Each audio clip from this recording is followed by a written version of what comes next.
மாயா சீனு சீரியலை பற்றி தான் நம்ம இந்த வீடியோக்குள்ளே பார்க்க போகிறோம். வாங்க நம்ம வீடியோக்குள்ளே போகலாம். தனா வந்து ரகுராம் கிட்ட உண்மை சொல்கிறதுக்காக கிளம்பி வராங்க. அப்போ மாயாவும் ஜானகியும் தடுத்து நிறுத்துறாங்க. அப்போ தனா வந்து சொல்லிட்டு இருக்கிறாங்க, மாயா என்னை தயவுசெய்து தடுத்து நிறுத்தாத, நான் அப்பா கிட்ட போய் எல்லா உண்மையும் சொல்லிடுறேன், அப்போ தான் கண்டிப்பாக அவருக்கு உன்னை பற்றின எல்லா உண்மையும் தெரிய வரும் அப்படின்னு சொல்லிட்டு இருக்கும் போதே பார்த்தோம்னா அங்கே பத்மாவும் பார்வதி வந்துருந்தாங்க. எதுக்கு தானே இப்போ நீங்கள் வந்திருக்கிற அப்படின்னு சொல்லி கேட்கும்போது, அத்தை எல்லா பிரச்சனைக்கும் காரணம் நீங்கள் தான், உங்களால் தான் இன்னைக்கு இவ்வளோ பிரச்சனையும் நடந்துட்டு இருக்கு அப்படின்னு தனா சொல்லவோ, என்ன சொல்லிட்டு இருக்கிற, நீங்க எல்லாரும் பேசுனது தானே நான் போட்டு காமிச்சேன், நான் என்னமோ நீங்க பேசாதது இல்லாதெல்லாம் நான் செஞ்ச மாதிரிக்கெல்லாம் நீங்க பேசிட்டு இருக்கிறீங்க அப்படிங்கவோ, ஏற்கனவே அப்பாவுக்கு மாயா மேல கோபம் இருக்கிறது உங்களுக்கு நல்லாவே தெரியும். அப்படி இருக்கும்போது நீங்க எதுக்காக இந்த மாதிரிக்கு நீங்க செஞ்சீங்க அப்படின்னு சொல்லிக்கிட்டு பத்மாவை போட்டு வெளுத்து வாங்கிட்டு இருக்கிறாங்க தனா. அப்போ வந்து பத்மா சொல்றாங்க, இங்க பாரு தனா, தலைமை நீ தான் இந்த மாதிரிக்கெல்லாம் பேசிட்டு இருக்கிற, நீ வந்து உங்க அப்பா மேல எவ்வளவு பாசம் வச்சிருந்தேன்னு எங்களுக்கு தெரியாதா என்ன, ஆனா இன்னைக்கு உங்க அப்பாவை விட்டு இந்த வீட்டை விட்டு கிளம்பி போயிருக்கிற, அது எல்லா பிரச்சனைக்கு காரணம் இந்த நிற்கிறாள் இந்த மாயா இவா தானே அப்படின்னு சொல்லும் போது, அத்தை நீங்கள் தெரிஞ்சுக்காம உண்மை எதுன்னு புரிஞ்சுக்காம இந்த மாதிரிக்கு நீங்கள் பேசிகிட்டு இருக்காதீங்க, இது என்னுடைய வாழ்க்கை, நீங்கள் எதுக்காக இதில் தலையிட்டு இருக்கீங்க, உங்களால் தான் இன்னைக்கு இவ்வளோ பிரச்சனை அப்படின்னு சொல்லிட்டு இருக்கும்போதே பத்மா வந்து சொல்கிறாங்க, இங்கே பாரு தானா, நீ என்ன சொன்னாலும் சரிதான், எங்கள் அண்ணன் எடுத்த முடிவு தான், அதுக்கு மேலே நீ எதை பற்றி நீ பேசிகிட்டு இருக்காது அப்படின்னு பத்மா வந்து கோவத்தோடு அங்கேருந்து கிளம்பி போகவும், அப்போ தானா வந்து மாயா கிட்ட சொல்லிட்டு இருக்கிறாங்க, இவங்களால தான் எல்லா பிரச்சனைக்கும் காரணம், அது மட்டும் இல்லாமல் இந்த பிரச்சனைக்கு முழு காரணமும் நான் தான், நான் அப்பா கிட்ட போய் என்ன நடந்துச்சு, கார்த்தி வந்து எனக்கும் என்ன சம்மந்தம், என்னெல்லாம் வந்து பிரச்சனை வந்துச்சுன்னு எல்லா உண்மையும் சொல்லிடுது அப்படின்னு எல்லாத்தையும் சொல்லிட்டு இருக்கிறாங்க.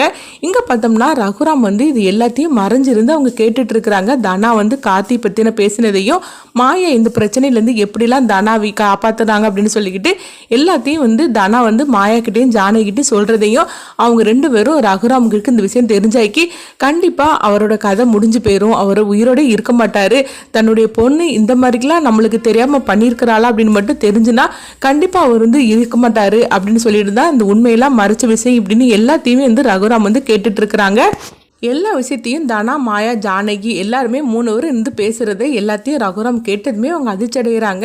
நம்ம பொண்ணு இவ்வளோ தப்பு பண்ணியிருக்கிறாளா, அந்த தப்பு எல்லாத்திலும் இருந்து மாயா தான் காப்பாற்றிருக்கிறாளா, மாயா மட்டும் இல்லைன்னா தனாவோட வாழ்க்கையில் என்னெல்லாம் நடந்திருக்கும், நம்ம இப்படிப்பட்ட மாயாவை நம்ம தப்பாக புரிஞ்சுக்கிட்டோமே அப்படின்னு சொல்லிட்டு ரகுராம் வந்து கண்கலங்குறாங்க. அது மட்டும் இல்லாமல் இந்த விஷயம் எனக்கு தெரிஞ்சிச்சுன்னா என்னுடைய உயிருக்கு ஏதாவது ஆபத்து வந்துடும் சொல்லிட்டு தான் ஜானகியும் மாயாவும் நம்மக்கிட்ட இருந்து இவ்வளோ விஷயத்த மறைச்சிருக்கிறாங்களா அப்படின்னு சொல்லிட்டு ரகுராம் வந்து குற்ற உணர்ச்சியெல்லாம் மாயா நம்ம இவ்வளோ பெரிய தப்பாக நினச்சிட்டோமே அப்படின்னு சொல்லிட்டு அவங்க கண்கலங்கி அழ ஆரம்பிச்சிருந்தாங்க.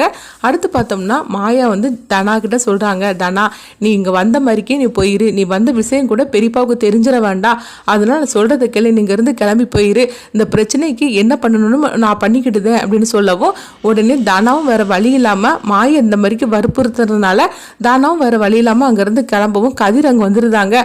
வந்ததுமே வந்து தனா கிட்ட கேட்குறாங்க, தனா நீ எல்லா உண்மையும் மாமா கிட்ட சொல்லிட்டே அப்படிங்கும்போது, இல்லை மாயா என்னை சொல்ல விடாம தடுத்துட்டா அப்படிங்கிறாங்க. அப்போ கதிர் வந்து சந்தோஷப்படுறாங்க, நல்ல வேலையா மாயா வந்து தடுத்து நிறுத்திட்டா, இல்லைன்னா இவ எல்லாம் உண்மையாக சொல்லியிருந்தா மாமாவுக்கு என்ன நடந்திருக்கும் அப்படின்னு சொல்லிட்டு கதிர் நினைக்கிறாங்க. சரி தனா வா நம்ம வீட்டுக்கு கிளம்பி போயிடலாம் அப்படின்னு சொல்லவும் தனா வந்து சோகத்தோடய அழுதுகிட்டே வராங்க.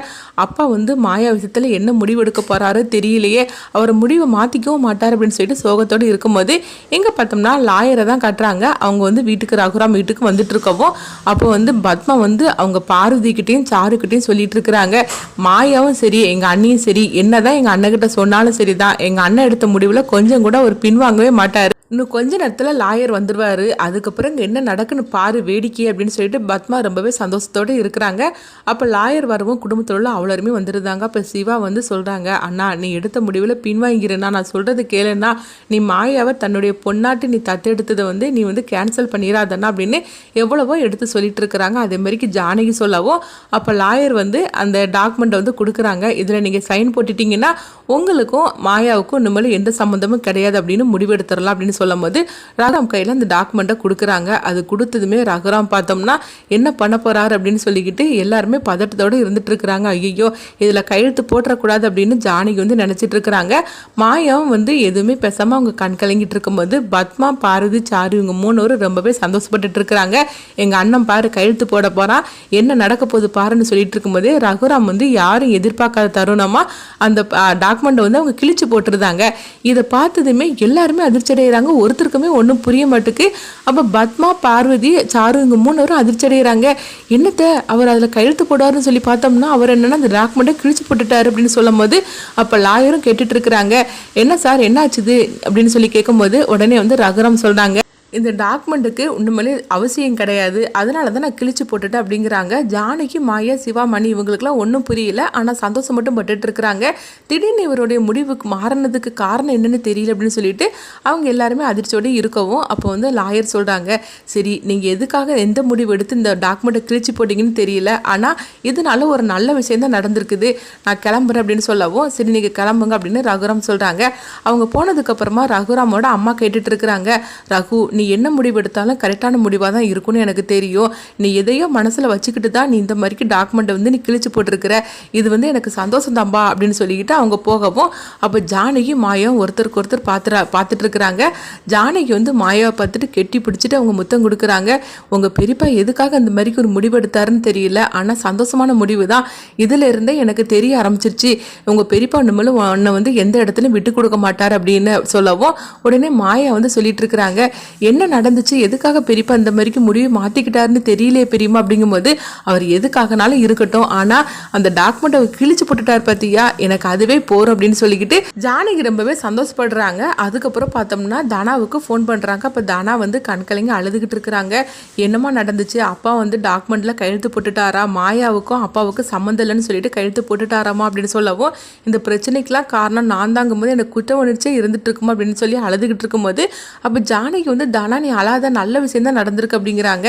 என்னம்மா நீ சொல்லிட்டு இருக்கிற அப்படிங்கும்போது ஆமாம் உங்கள் அப்பா வந்து கையெழுத்து போடாமல் டாக்குமெண்ட் பேப்பரை கிழிச்சு போட்டுட்டார் அப்படிங்கிறாங்க. என்னம்மா சொல்லிட்டு இருக்கிற அப்படிங்கும்போது ஆமாம் எதுக்காக இந்த முடிவு எடுத்தாருன்னு தெரியல, ஆனால் எதுவாக இருந்தாலும் நல்ல முடிவு எடுத்துட்டாரு, எனக்கு ரொம்ப சந்தோஷமாக இருக்குது அப்படிங்கவும் இது கிட்டதுமே தனாவும் ரொம்ப சந்தோஷப்பட்டுட்டு இருக்கிறாங்க. அடுத்து பார்த்தோம்னா ரகுராம தான் காட்டுறாங்க. ரகுராம் வந்து தனியாக ரூமில் இருந்துக்கிட்டு அவங்க கண்கலங்க அழ ஆரம்பிச்சிருந்தாங்க. தன்னுடைய பொண்ணு கார்த்திக்கிட்ட இந்த அளவுக்கு பிரச்சனையில் மாட்டிட்டு இருந்திருக்கிறாளே, அப்போ மாயா தானே காப்பாற்றி இருக்கிறா, அப்படிப்பட்டவளை நம்ம எவ்வளோ தூரம் நம்ம புண்படுத்தி இருக்கிறோம் அப்படின்னு சொல்லிட்டு அவங்க ரொம்பவே ஃபீல் பண்ணி அவங்க அழுதுட்டு இருக்கவும் அப்போ ரகுராம் வந்து அவங்க வெளியே வராங்க. அப்போ மாயாவை தான் பார்க்குறாங்க. மாயாவை பார்த்ததுமே ரகுராம் வந்து மாயாவை பார்த்துக்கிட்டே இருக்கிறாங்க. மாயாவுக்கும் என்ன பெரியப்பா நம்மளே பார்த்துட்டு இருக்கிறாரு என்னன்னு தெரியல அப்படின்னு சொல்லிட்டு மாயா வந்து குழப்பத்தோடு இருக்கிறாங்க. அப்போ ரகுராம் வந்து மாயா காலில் விழுந்து மன்னிப்பு கேட்கணும் போல் அவங்களுக்கு தோணுது. ஆனால் நம்ம இப்படிலாம் பண்ணணும்னா நம்ம வந்து இந்த விஷயம்லாம் தெரிஞ்சுக்கிட்டது அவங்களுக்கு தெரிஞ்சிடும், அதனால நம்ம எப்பவும் போலே தான் நம்ம இருக்கணும் அப்படின்னு ரகுராம் நினைக்கிறாங்க. ஆனால் மாயா பற்றின ஒரு அதாவது அவங்கள பற்றின ஒரு எண்ணம் வந்து ஒரு உயர்வான எண்ணத்தில் வந்து ரகுராம் மனசில் வந்து பதிஞ்சிருந்தாங்க. எக்காரணத்தை கொண்டு சரிதான் நம்மளும் மாயாவை நம்ம வந்து விட்டு கொடுத்துடவே கூடாது, அதே நேரத்தில் எல்லா உண்மையும் நம்மளுக்கு தெரிஞ்சிருச்சு அப்படிங்கிறத நம்ம வெளிக்காட்டிக்கவும் கூடாது அப்படின்னு ரகுராம் வந்து நினைக்கிறாங்க. அவங்களே என்னைக்கு நம்மகிட்ட இந்த விஷயத்தை பற்றி நம்ம சொல்கிறாங்களோ அது வரைக்கும் நம்மளுக்கு இந்த விஷயம் தெரிஞ்சிருந்தா நம்ம வந்து காட்டிக்க கூடாது அப்படின்னு ரகுராம் நினைக்கிறாங்க. அடுத்துதான் என்ன நடக்க போகுதுன்னு சொல்லி